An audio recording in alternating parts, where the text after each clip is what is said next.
everyone, Nick Griot from Griot's Garage, and today I'm sitting next to a very special 2019 McLaren Senna. I am in the under construction Griot's motor space, which should be completed by the time you're seeing this video.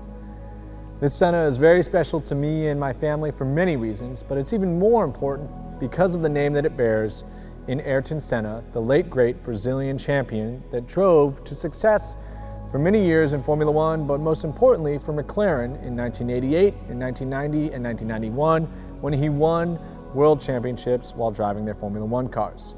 McLaren had an incredibly high stakes gamble by putting Ayrton Senna's name on any road car. However, this isn't just any road car. This is essentially a track rat that can be used on the street. It has minimal creature comforts and is built with no luxury in mind, simply capability and function. Now, when this car was debuted, most people may have disagreed about the looks, but really it shows that McLaren chose function over form. It has a 4-liter twin turbocharged V8 putting out 789 horsepower with a 0 to 60 of 2.6 seconds and a top speed of 206 miles per hour. Now, top speed is limited by, of course, all the aerodynamic effects, the incredible amount of drag and downforce that this car creates in order to lay down lap times and carry speed through corners, which it does effectively. It is destroying lap times all over the world, and it's pretty much in the news cycle every few weeks for obliterating long-standing lap records. Now, this car is important to McLaren and important to us because we've been such a fan of McLaren's racing history. Richard has been a fan of McLaren's racing for many years. In fact, he was taking photographs of McLaren's at the Long Beach Grand Prix in the mid-70s, and he eventually started owning McLaren race cars. Not the least of which is a 1967 McLaren M6A1 that was driven by Bruce McLaren himself to a Can-Am championship in 1967 and put McLaren on the map not only as a talented driver, but also as an engineer and a constructor. Now, that legacy is carried on today in McLaren as they still continue to compete in Formula One, and that team has an upward trajectory for sure. In addition to the Can-Am cars, Richard has owned multiple McLaren Formula cars. One of them was a 1977 McLaren M23 Formula One car driven by Jochen Mass. This car had the esteemed Marlboro livery on it, and while owning that car, Richard had the opportunity to buy a McLaren street car, the 675 LT. He wanted that livery to be painted on the car. Now, there's a very unique color on this Senna here, and that is rocket red. This color was co-developed between McLaren and Marlboro to match the color output desired by McLaren's main sponsor, Marlboro, in the TV broadcast of the time.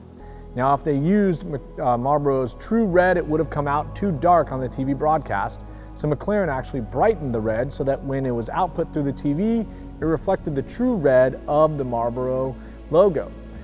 In person, it's not really red. It's almost orangish, it's incredibly bright, and that's the way I like to see it reflected. So McLaren worked with Richard to replicate the livery of that 1977 M23 on that 675 LT, and at the time, it was the first car that they had used that rocket red, at least in a street production form. When we had the opportunity to purchase the Senna, of course that same livery was going to be replicated. However, it had to follow the exact location of the MP4s that Ayrton Senna drove in the late 80s and early 90s.